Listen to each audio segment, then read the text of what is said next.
Hello everyone, आज class में exercise 12.2 के क्वेश्चन नंबर 9 को डिस्कस करेंगे। यहाँ पे जो 8th क्वेश्चन है मैं प्रीवियस लेक्चर में डिस्कस कर चुका हूँ। फिलहाल हम 9th की बात करें। हमारा क्वेश्चन है a field is in the shape of a trapezium whose parallel sides are 25 metre and 10 metre, the non parallel sides are 14 metre and 13 metre, find the area of the field. देखिए, question के according आपके पास एक field है जो trapezium की shape का है, उसकी डायमेंशंस आपको दे रखी हैं, बस आपको इस फील्ड का एरिया फाइंड करना है। चलिए देखते हैं कैसे फाइंड करेंगे। देखिए, क्वेश्चन के अकॉर्डिंग सबसे पहले तो हम लोग यहाँ पे एक ट्रेपेजियम ड्रॉ कर ले रहे हैं ABCD, और यहाँ पे मैंने यहाँ पे एक छोटा सा चेंज करा है कि मैंने यहाँ पे CG एक परपेंडिकुलर ड्रॉ कर दिया है। CG किस पे? AB पर। दूसरा मैंने यहाँ पे एक CF और एक और साइड ड्रॉ करी है जो DA के पैरेलल है। मैंने यहाँ पे इसे मेंशन भी करा है, draw CF parallel to DA and CG perpendicular to AB। अब जैसे ही मैंने यहाँ पे CF पैरेलल यहाँ पे ड्रॉ करी है, तो इससे क्या होगा, आपकी जो DC और जो AF है ये दोनों आपस में इक्वल हो जाएंगे क्योंकि पैरेलल साइड हो गई।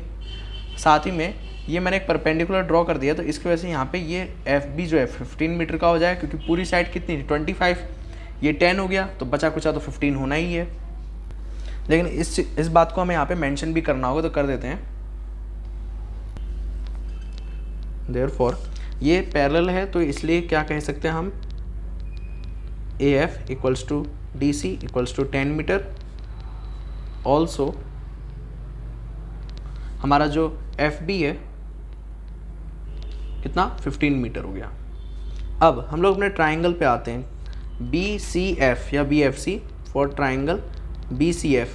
देखिए A इक्वल्स टू, मैं यहाँ पे लेट कर ले रहा हूँ कि जो ट्राइंगल की साइड है वो A, B और C है, ओके। और हाँ, जैसे कि A की वैल्यू, ये दोनों पैरेलल हैं आपस में, तो इससे मैं देखिए फिगर में देखते हैं, CF मैंने DA के पैरेलल ड्रॉ करा था, तो ये 13 मीटर, तो ये भी 13 मीटर हो जाएगा। इसे भी यहाँ मेंशन कर देते हैं, यहाँ पे लिख दीजिए CF 13 मीटर, ओके। अब BCF पे आते हैं। सबसे पहले पहली साइड लेंगे 13 मीटर की हमारे पास, सेकंड में हमारे पास 15 मीटर और C की वैल्यू हो जाएगी 14 मीटर। मैंने बस लेट कराया कि जो ट्रायंगल की डायमेंशंस है वो A, B और C है, जिनकी वैल्यू ये आ गई है हमारे पास, ओके। अब इस ट्रायंगल का एरिया फाइंड करेंगे, हेरोन्स फार्मूला का यूज़ करते हैं। देखिए, उसके लिए सबसे पहले चाहिए होता है S, जिसकी वैल्यू होती है A plus B plus C divide by 2। ये हो जाएगा 13 plus 15 plus 14 divide by 2, 42 divide by 2 equals to 21। अब इसके बाद area of triangle BCF under root, देखिए under root S minus A, S minus B, S minus C, ये आपका Heron's formula होता है। वैल्यूज पुट करते हैं, S की वैल्यू 21, S माइनस A यानी कि 21 माइनस 13, 21 माइनस 15 मतलब कि S माइनस B, और 21 माइनस 14 यानी कि S माइनस C। सॉल्व करते हैं, 21 इंटू 8 इंटू 6 इंटू 7, ओके। देखिए ब्रेक करना स्टार्ट करते हैं। 21 को लिख सकते हैं 3 इंटू 7, 8 को लिख सकते हैं 2 इंटू 2 इंटू 2, और 6 को लिख सकते हैं 2 इंटू 3, और 7 तो एज इट इज़ रहेगा, कोई चेंज नहीं। 2 को एक तरफ ले जाते हैं, कितने 1 2 3 4 हैं हमारे पास,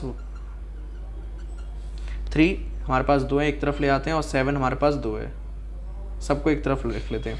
पेयरिंग करना स्टार्ट करेंगे, 2 का एक पेयर, 2 का एक पेयर, 3 का और 7 का। देखिए यहाँ से सब में से एक एक डिजिट बाहर ले लीजिए, इस पेयर में से एक 2 बाहर, इसमें से एक बाहर, इसमें से एक और इसमें से एक, ओके।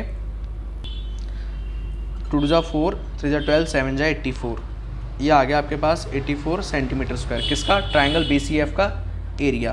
अब अगर एक तरह से देखा जाए तो ये ट्राइंगल BCF जो है आपको एक राइट एंगल ट्राइंगल भी कह सकते हैं, क्योंकि इसमें 90 डिग्री बीच में आ रहा है। CGB जो एंगल है आपके पास 90 डिग्री है, तो इसलिए हम लोग इसका area 1/2 into base into height से भी निकाल सकते हैं। तो एक बार निकाल भी लेते हैं इसे।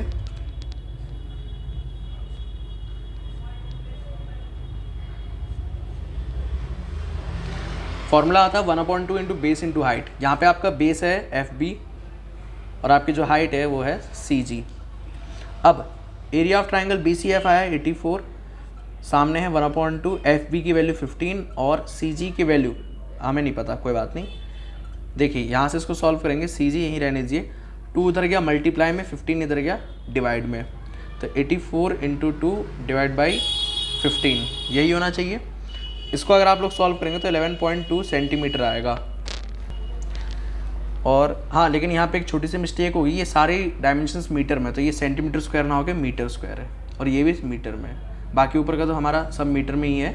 ध्यान रखिएगा, इसमें कई बार गलती हो जाती है, हम लोग सेंटीमीटर को मीटर लिख देते हैं, ये बहुत बड़ी गलती होती है। ठीक है, अब हमारे पास ट्राइंगल का एरिया आ गया, लेकिन हमें चाहिए पूरे ट्रेपेजियम का एरिया। अब ट्रेपेजियम का एरिया फाइंड करते हैं। एरिया ऑफ ट्रेपेजियम ABCD, मैंने ट्रेपेजियम को शॉर्ट में लिखा, आप लोग भी लिख सकते हैं। मैथ्स में वैसे भी कई सारी चीज़ें शॉर्ट में ही लिखी जाती हैं। अब देखिए, फॉर्मूला आपको याद होना चाहिए ट्रेपेजियम का, वो था हमारा 1/2 sum of parallel sides into height. मैं इस फॉर्मूले को लिख देता हूँ, sum of parallel sides into height. ये था आपका पूरा फॉर्मूला। देखिए 1/2 पैरेलल साइड, आप क्वेश्चन में अगर पढ़ेंगे थर्ड लाइन में या सेकंड लाइन में भी होगा, इसमें लिखा हुआ है सम ऑफ जो पैरेलल आपकी पैरेलल साइड्स वो है 25 मीटर और 10 मीटर। मतलब कि ये ऊपर की जो साइड है 10 मीटर और नीचे वाली पूरी 25 मीटर है। तो इसको लिख सकते हैं 10 + 25, क्यों, सम ऑफ का है, इनटू हाइट अभी निकाली 11.2, और इसको सॉल्व करते हैं 1/2 10 + 25 35 इंटू 11.2, ये हो जाएगा आपके पास। देखिए इसको हम लोग कैंसिल कर सकते हैं, 35 को 2 से 17.5 आना चाहिए into 11.2 which is equal to 196 metre square. तो ये पूरे ट्रेपेजियम का एरिया आ जाएगा आपके पास 196 सेंटीमीटर स्क्वायर। तो इस तरह से आप इस क्वेश्चन में ट्रेपेजियम का एरिया फाइंड करेंगे। अगर हमारे पास हाइट पहले से होती तो हम डायरेक्ट ही इस फॉर्मूले को अप्लाई कर देते। हमारे पास हाइट की कमी थी, इसलिए हम लोगों को ये स्टेप करने पड़े। ओके, आई होप आपका क्वेश्चन अच्छे से क्लियर हो गया होगा। Please share this lecture to classmates and make sure to subscribe this channel. Thanks for watching. जय हिंद।